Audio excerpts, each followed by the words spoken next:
Sister, കുട്ടിയാത്തോണ്ട് കൂടും. അച്ഛോ, ഇവനെ ഞാൻ കൊണ്ടുപോകട്ടെ. ഇവനെ മതി എനിക്ക്.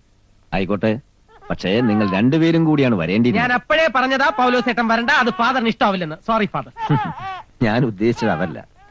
വിവാഹം കഴിഞ്ഞ് കുറഞ്ഞത് 3 വർഷം കഴിഞ്ഞ ദമ്പതികൾക്കാണ് ദത്തെടുക്കാനുള്ള അവകാശം. അത് മാത്രമല്ല, ഇനി ഒരിക്കലും പ്രസവിക്കാൻ സാധ്യതയില്ലെന്ന് ഭാര്യയെ ചികിത്സിച്ച ഗൈനക്കോളജിസ്റ്റിന്റെ സാക്ഷ്യപത്രവും വേണം. കുറച്ച് ഫോർമാലിറ്റീസ് വേറെ ഉണ്ട്.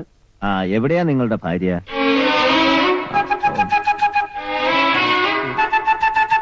എനിക്ക് ജീവന്റെ ഭാര്യ ബാംഗ്ലൂരില.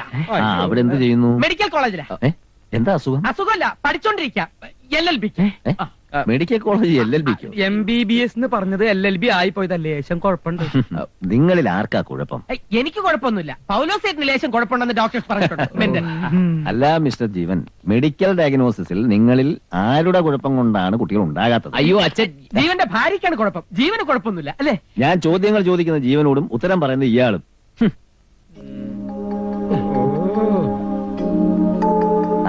എന്താ ഭാര്യയുടെ പേര്?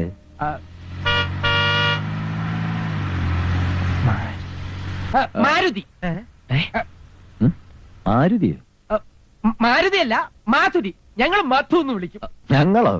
ഞങ്ങളെന്ന് പറഞ്ഞാൽ ജീവൻ. ജീവൻ ഒരു ദിവസം ഭാര്യയും കൂട്ടി വരും. ദത്തെടുക്കുന്ന കുഞ്ഞിനെ മകനായി അംഗീകരിക്കേണ്ടത് അവരാണല്ലോ. ഓക്കെ ജീവൻ, എനിക്ക് പ്രേയറിന് സമയമായി. ഫാദർ, ഞാനവൻ ഇപ്പൊ കൊണ്ടുപോകട്ടെ. ഭാര്യയെ മറ്റൊരു ദിവസം കൊണ്ടുവന്നാ പോരെ? ജീവൻ, കാര്യം ഞാനൊരു കത്തനാരാ.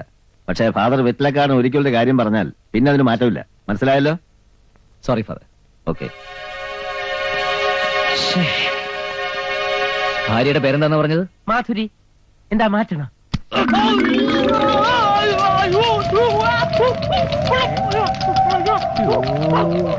എവിടാ LLBക്ക് പഠിക്കുന്ന ഭാര്യ?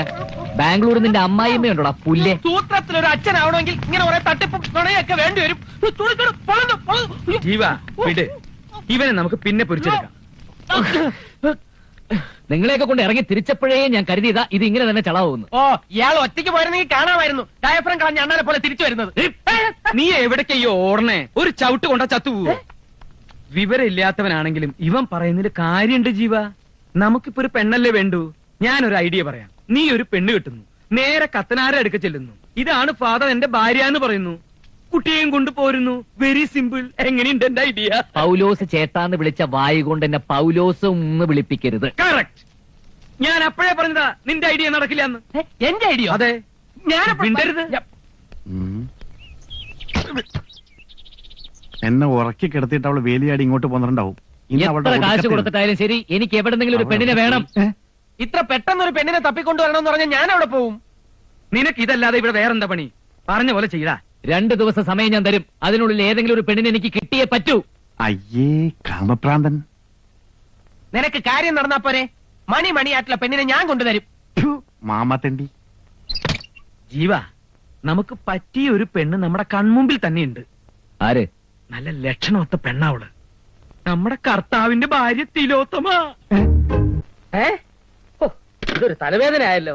എന്നാ ആർക്ക് സസ്പെൻഷൻ ഡിസ്മിസാ? என்ன அந்த மாதிரி ஒரு கேள்வி? நான் போன முறை படு உனக்கு ஏன் சேர்ல உட்காரணும் ஆசை? மூஞ்சிய பாரு. എടോ, ബോട്ട് ക്ലബിന്റെ അടുത്തുള്ള ബസ് സ്റ്റോപ്പിൽ പൂവാലന്മാരുടെ ശല്യം. அப்படின்னா நான் போட்டுமா? எதுக்கு? லேடி கான்ஸ்டபிள் அபிராமியை கூப்பிடு. முள்ளாலதான் எடுக்க வேண்டும். ഊട്ടിയിലെ പെണ്ണുങ്ങൾക്ക് ഇത്ര ദാരിദ്ര്യം. ഇതിൽ ജീവനെ പറ്റിയ ഒരു ഫിഗറും കാണുന്നില്ലല്ലോ.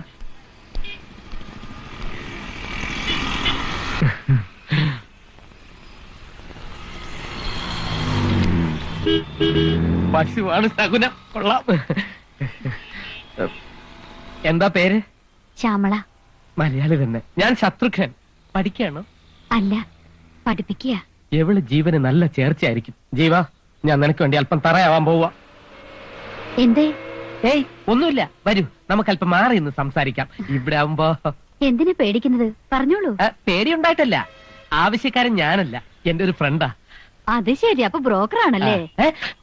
ജീവ, നീ എന്നെ ഒരു ബ്രോക്കർ ആക്കി അല്ലേ? എന്നാലും കുഴപ്പമില്ല, കാര്യം നടന്നാ മതി. അല്ല, നമുക്ക് പോവാം. എന്തിനാ വിസിലടിക്കുന്നത്? ടീച്ചറാണെന്ന് പറഞ്ഞിട്ട് കണ്ടക്ടർ ആണല്ലേ? പ്രൈവറ്റോ പബ്ലിക്കോ? അല്ലടാ, റിപ്പബ്ലിക്കാണ്.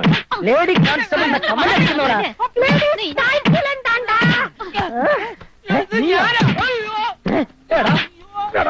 ചെമ്പോലിയാലോടിക്കും.